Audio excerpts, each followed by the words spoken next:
Pensacola native Nolan Intermoia chose to stay home when it came time to pursue a soccer career after high school. He parlayed a standout prep career at Pine Forest High School into a spot at UWF. After missing the first 2 years of college soccer with an injury and the cancellation of the season due to Hurricane Ivan, he made 77 starts and helped UWF post a 62-12-7 record, tallying the most wins for the program over a 4-year span.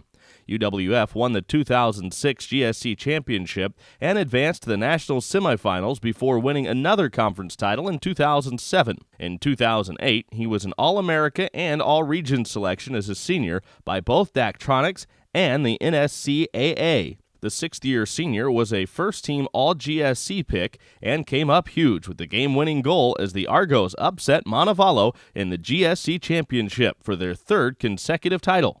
He ended his career as a 2009 GSC Top 10 honoree and was later named to the GSC All-Time Team in men's soccer.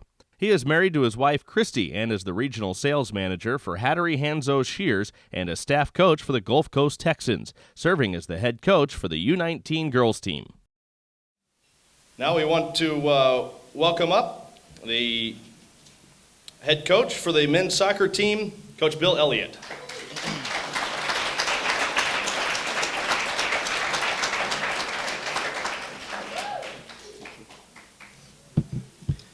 Well, first off, I want to congratulate all the inductees tonight, and especially, of course, Nolan, who I've known for quite a while. He was a great player here. You've heard all of his accolades tonight, and they've talked about that, and he was a part of a tremendous 5 straight GSC championship run that we had, where he did a lot as a player and then went on for another 3.5 years to help us out, probably, arguably even more as an assistant coach, and had a tremendous influence on a lot of other players and athletes that came through the school.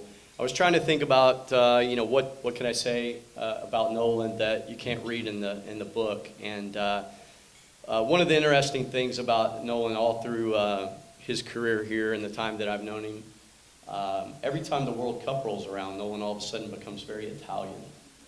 And he comes very close to his Italian roots, and so I would always kid him. I'd say, listen, Nolan, you're not Italian. I mean, I've been coaching you since you're in elementary school here in Pensacola. Like, you're not Italian. Come on. So I started thinking about it, and I said, maybe I could refer to his Italian roots. Let me look online and see what the stereotypical things are for Italians. And so the first one, they love pasta. Well, his family owns an Italian restaurant here in town, so okay, well, they're always late for everything. Well, this started at 6 tonight, and Nolan got here about 5 minutes till 7. So, we're on track there so far. You keep going, really into fashion. He sells scissors for a living. So, and it goes on and on. I started to say, you know what? I mean, this guy's so Italian, it's offensive to other Italians. It's unbelievable. But it was possibly 2 of the other traits on that list that pushed him on and beyond what I think of the heights that a lot of athletes ever reach. And one of those was passion for football, it said on there, and that's true. Nolan had a passion for the game well beyond most of his peers, and it pushed him to train for long hours and to go above and beyond in terms of his preparation, way more than most college athletes do. And I think that obviously was a big part of his success, and I'm sure with a lot of the other athletes going in tonight was a part of their resume as well. And then the other thing on there is, on the list of Italian stereotypes, was their love for family. And I think Nolan has a great family behind him, and is very passionate about his love for them. He treated his teammates that way, which made him, he's a very loyal guy, very above and beyond with all of his teammates. And the way he treated his teammates like family, certainly I think is one of the more popular athletes that I've coached in my 22 years here at West Florida. And that leadership not only elevated him, but it elevated all the players around him, and helped him on to have a really special career here at West Florida. He was a big character Big personality in the locker room. There was no question about that. And I've heard it said about athletes that there's characters and there's those that have character. I think Nolan is one of the rare exceptions that was both character who has character. So I'd like to introduce Nolan Intermoia.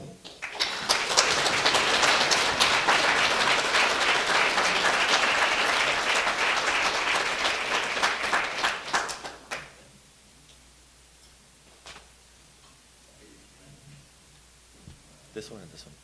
This one? Okay. I'm not really good with words, so just kidding. First off, that's a joke. Scenic Hills, thank you very much for having us here. I had the pleasure of being here last year for Keith Savage, and it was an amazing event. And then obviously before that, Eduardo and Felipe. When I first started playing soccer, and I'll get into that in a little bit, I wasn't really sure about college soccer. It never really dawned on me. All I wanted to do was just go play. And then I was lucky enough to have a club coach, Bruce Savage, who had a great relationship with Bill. And at 14, they set up a game with my club team and UWF women's program. So after that night, I was like, I'm going to go play college soccer. This is fantastic. But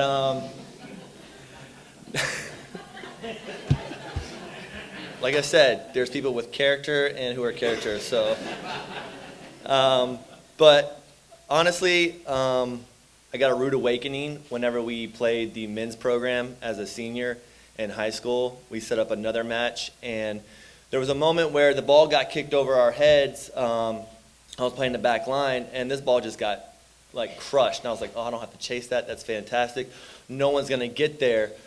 One player got there, and it was a junior on the University of West Florida, John Argos, and I looked back, and not only did he get there, he collected it, and then he scored on us. And I was like, anybody else see this guy? Because I didn't, and I knew that where I had to be as a player was my standards needed to be raised.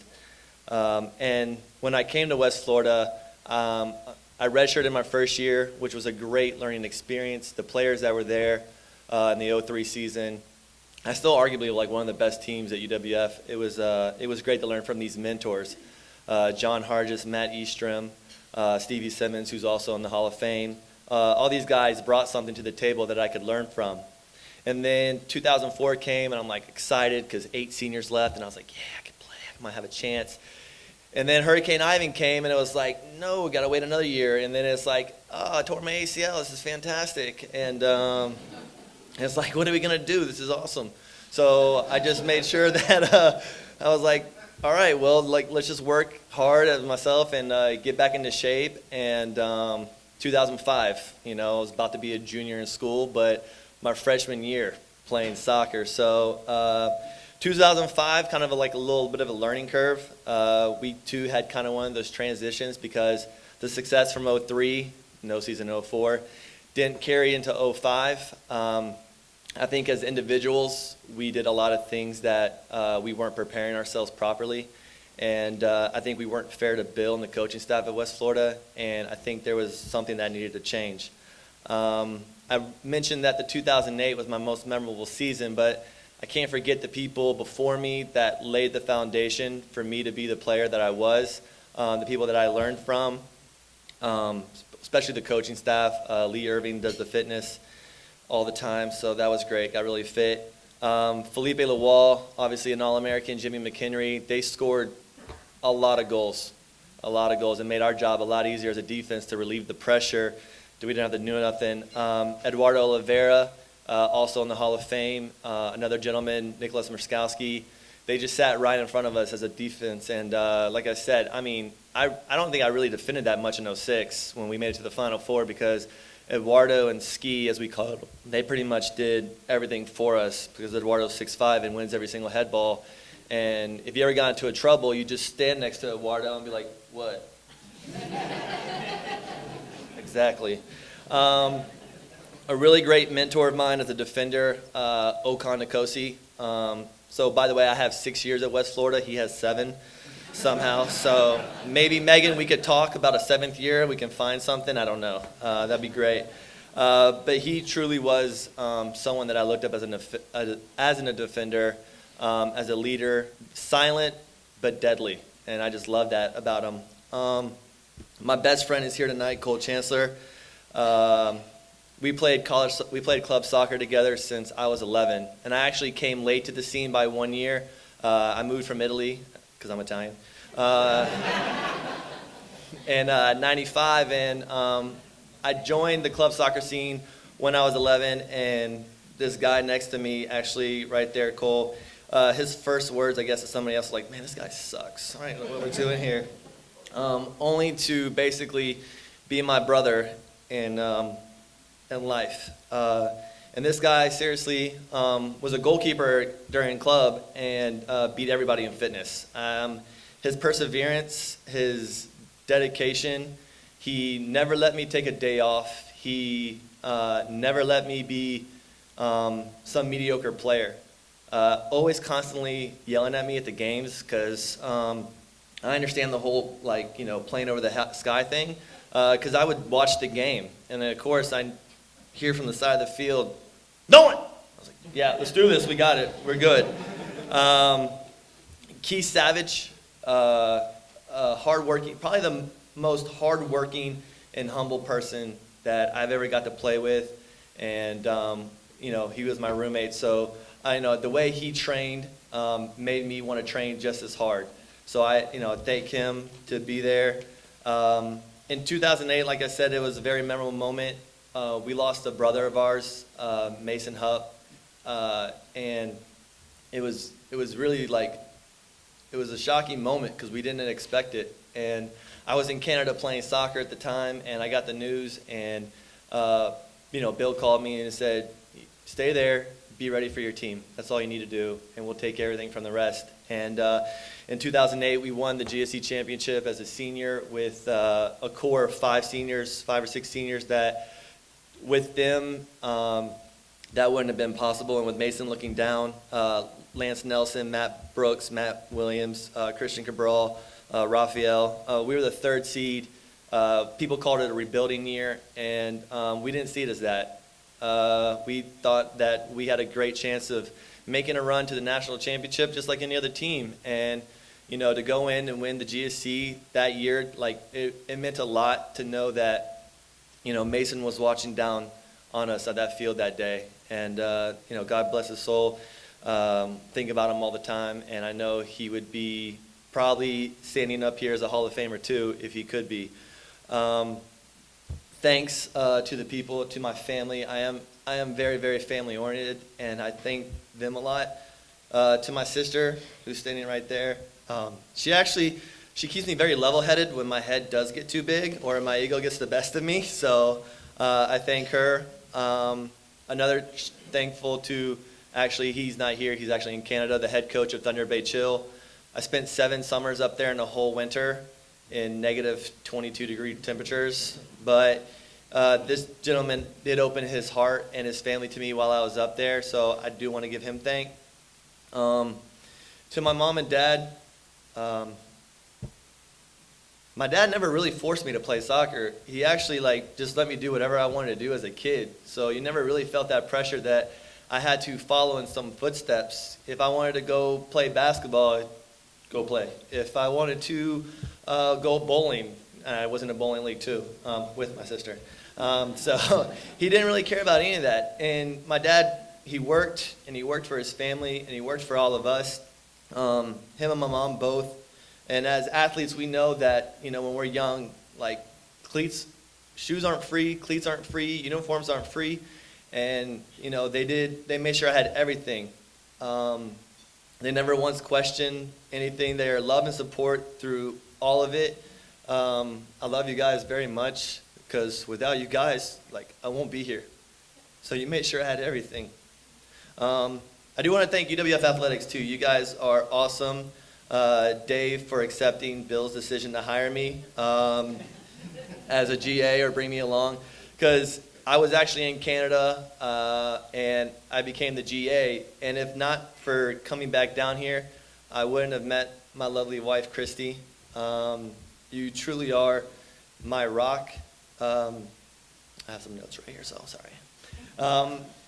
You give friendship to people who actually don't deserve it. You show kindness to others when people are mean. And then you love without question. You make me want to be and strive to be a better man and a better husband every single day. And the fact that I get to spend the rest of my life with you is I'm the luckiest person in the world. So I want to thank you. And to one of the best man, husband, father I have ever met, Bill Elliott. So Bill met me when I was 11. Cole and I were playing on this team. And our coach at the time had left to go home. I can't remember what it was. Where did Oscar go home, Bill? Where did he go to? I forgot. I don't know. But he just left us. So we had nobody. So at 11 years old, I met Bill Elliott for the first time. And to get us to do anything, he had to bribe us with playing like a game at the end. So it's like, awesome. This is fantastic. Don't even know eventually he would later be my coach. Our first tournament together was our last tournament as a U12 player. We were 0-4. We lost 4 games. But we had a great time down there in that tournament, President's Cup. So, but I wasn't really sure where I wanted to go, and Bill had approached me, and, you know, I didn't know this at the time, but I got to know him better when I was at GA, that he had came to all my high school games and watched us play as a club player, and he brought me in. And honestly, like, to learn from him and the thing that he does as not a coach, his door was never closed off to any of his players. You could go in and talk to him about anything, and he wanted to make sure that each player, before they were successful in the field, is that they were successful in life. And he instills that into everybody. And I honestly learned so much from him that I still all his drills for coaching to when I coach, still everything. Because that's who I learned from. That's who I learned the most from. Growing up and maturing as an adult, and then learning as a GA from him. I had learned when I came to GA that the previous guy had left, and I was like, I'll give it a call. Got his voicemail, left a message, Coach, I'm interested. Left it as that. Got a phone call 10 minutes later, can you be here in August? And I was like, yes, I can. And if not for that phone call, too, I would not be here standing in front of you guys. And Bill, thank you from the bottom of my heart. I love you. I love your family. You've always opened your doors to me. And I still feel like to this day, and I know I still do, like I can walk into your office and sit down and talk. So, Bill, thank you. UWF, thank you very much. And God bless.